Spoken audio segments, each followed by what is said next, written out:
So there's a new Predator movie out and everyone is praising it. Get it? Praising? That's one of the worst jokes I've ever said.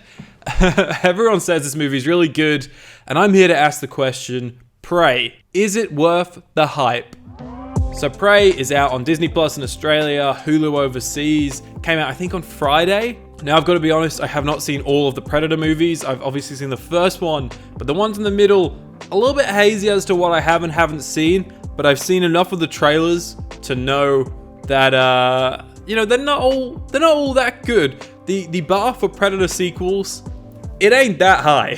What I do remember really vividly is that phase when they made the Alien vs Predator movies, and they made a sequel to that, and then all of a sudden, do you remember when like Transmorphers were on the shelves at like Video Easy and Blockbuster, and there were these sort of straight to DVD horrific movies, and then when the Alien vs Predator movies were coming out, they made a bunch of like Alien v Hunter vs Person, and it became like this straight to DVD expanded universe of terrible movies. That was me and my dad's life for a little bit. I'm kind of nostalgic for that. Like, the movies were so bad, but hey, they were they're bad. There's no justification there. There's no reasoning. Prey is directed by Dan Trachtenberg. He directs the heck out of this movie. He directed the heck out of 10 Cloverfield Lane a few years ago. That was an awesome movie. And this movie, his direction really does shine through. The way he moves the camera, it's very tense. And also complements a really stunning environment. It's super tense. I'm not usually the biggest fan of shaky cam and things like that, but this movie, it just does it in such a way that it really enhances the violence and everything just feels so real. Every hit feels impactful. So the action scenes are shot really nice, but also the tense building up scenes are also shot incredibly, and the score in particular is so different to what you get in blockbusters these days. It feels really personal, but also really big, really intense. It's a different sound than what you get a lot of the times these days. It's on the same caliber as like the Last of Us score, like the action scenes in I think part 2 of The Last of Us and things like that. So if you like that kind of thing, you'll like this. The setting is a Native American setting, which is very different for a big blockbuster. It's not a time period that gets explored that much and was very interesting. I kind of felt like, even though it's a big shooty action movie, I felt like I kind of learned things a little bit about that culture, which was quite interesting and quite good. And because of how limited the Native Americans were, there's no, I say shooty bang bang, there's no guns. It's all bow and arrows and things like that. Everyone has to be really inventive with what they do. Everyone has to be really smart. And seeing smart characters, believe it or not, is hard to find in these big studio movies these days. These characters they're smart, and they have to get really creative about how they start to land punches onto the Predator. The movie is 90 minutes long, and it knows exactly what it is. It's so sleek. It knows why people are going to see it. They're going to see it for the nostalgia of seeing a Predator hunt people down and then ultimately get the Predator beaten up. It knows what it's doing, but it still manages to find the time to make a bit of a character journey along the way, and that's really welcome. With that, the performances are very physical and they're very violent, and they're really good. You really feel the physicality, is that a word? Physicality of the violence, and that's a joy to watch. It's intense to watch. You really, you feel the punches. This movie really nails the action, in my opinion.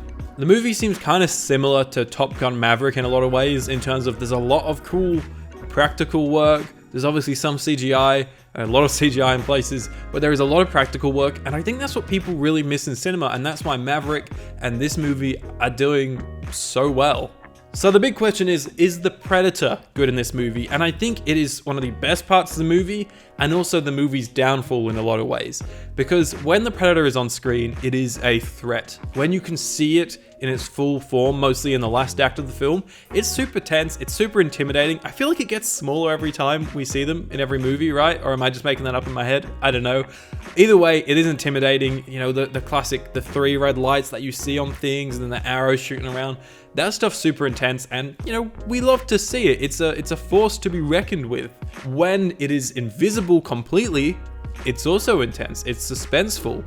You don't know where it's going to be. You might see a footprint come up in the sand or something like that.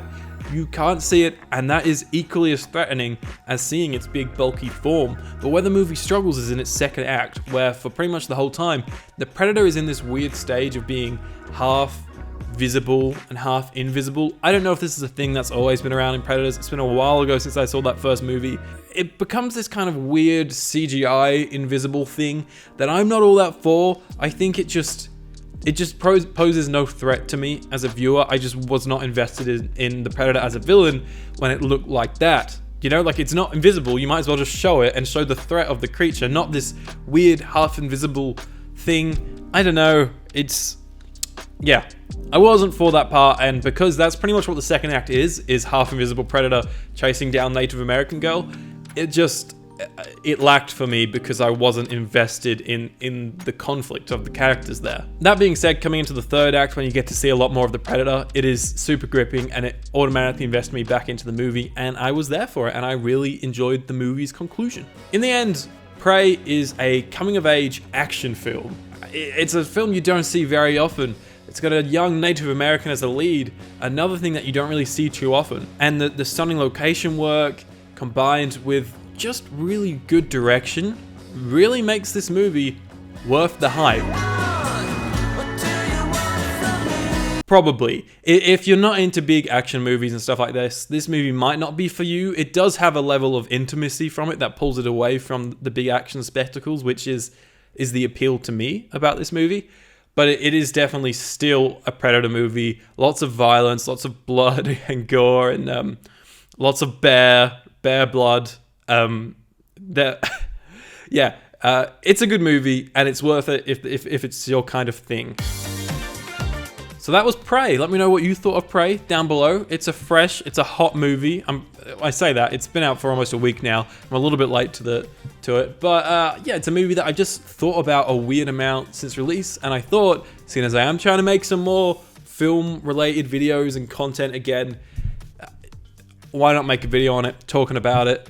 I'm trying to be regular. I'm trying to be regular with this video stuff because it's been a long time since dear old Aidan Green has regularly made videos for YouTube. So yeah, we'll see how long this lasts. Thank you so much for watching and bearing with me. I hope you enjoyed listening to my thoughts on Prey. And yeah, let me know your thoughts in the description below. Subscribe for more film related content. And peace and love. I don't know what that was, but I always ramble at the end of videos and I don't know why. I'll see you next time. The other thing I do is I always walk out of frame at the end of videos. Once again, don't know why, I just do it. Goodbye.